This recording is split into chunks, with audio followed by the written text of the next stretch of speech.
हर रोज, हर पल समय के सांचे में ढलती है कोई खबर।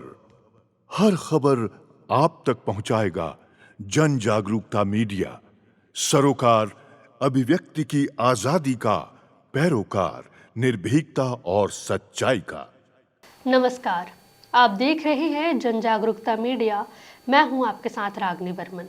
2 दिन पहले खूंखार नक्सल कमांडर मांडवी हिडमा के मारे जाने की खबर से छत्तीसगढ़ पुलिस ने चैन की सांस ली।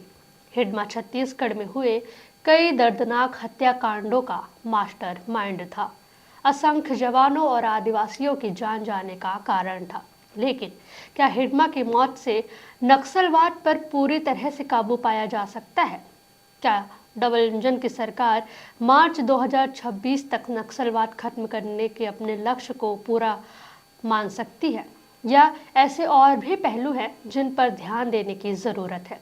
आज हम इन्हीं सवालों पर चर्चा करेंगे और समझने की कोशिश करेंगे कि नक्सलवाद के पीछे छिपे क्या कारण थे और कैसे इन तक पहुंचा जा सकता है।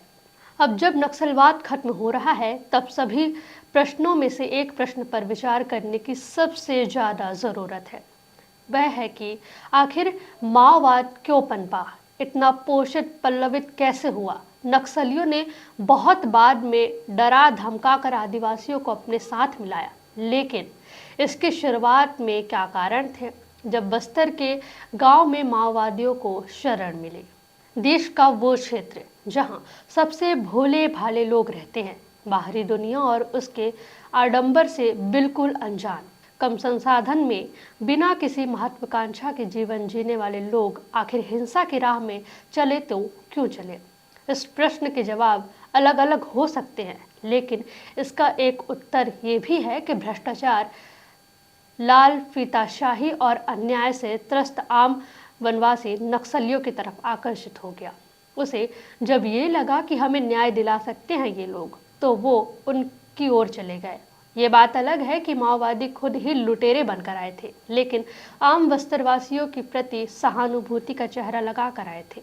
भोले भाले लोग केवल ताकत पाने के लिए उनके साथ हो लिए। फिर इतने साल बस्तर में जो हुआ उसे हम सब जानते हैं।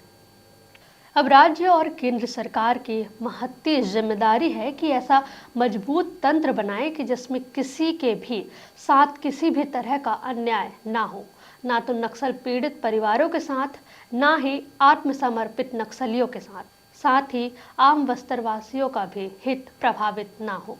जो माओवादी आत्मसमर्पण कर मुख्य धारा में लौट रहे हैं, उनका पुनर्वास ठीक ढंग से हो, सरकारी तंत्र सबका सम्मान करे और किसी तरह के भ्रष्ट आचरण के लिए कोई गुंजाइश ना हो, तभी कहा जा सकेगा कि नक्सलवाद खत्म हो गया है। ये हमेशा याद रखना होगा कि सुकमा के एक साधन सुविधा विहीन गांव पूर्ववर्ती का एक आम आदिवासी लड़का हिडमा देश के कई राज्यों का वांछित अपराधी बन गया।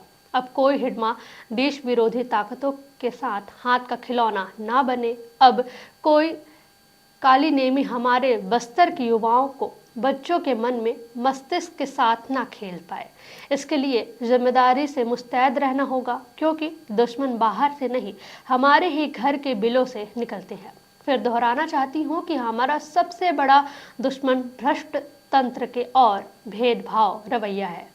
लेकिन अंत में एक बात और है कि हिडमा के लिए सहानुभूति जता रहे लोग ये भूल रहे हैं इसने कितने घरों को उजाड़ दिया, कितनी माओ ने अपने बेटे खोए, कितनी बहनों ने अपने सुहाग को खोया, कितने बच्चों ने अपने पिता को खोया और अनाथ हो गए। लोकतंत्र में कभी भी हिंसा का रास्ता न्याय पाने का विकल्प नहीं होता। साथ ही स्वस्थ समाज में खून खराबे की कोई जगह नहीं होती। जो रास्ता नक्सलियों ने अपनाया था वह केवल और केवल देशद्रोह है। हम सबको मिलकर एक सुंदर, स्वस्थ और मजबूत लोकतांत्रिक मूल्यों वाला भारत बनाना है। देश प्रदेश की सभी बड़ी खबरों से जुड़े रहने के लिए हमारे YouTube चैनल को लाइक, शेयर और सब्सक्राइब करना ना भूलें। साथ ही लेटेस्ट खबरों के लिए बेल आइकन को प्रेस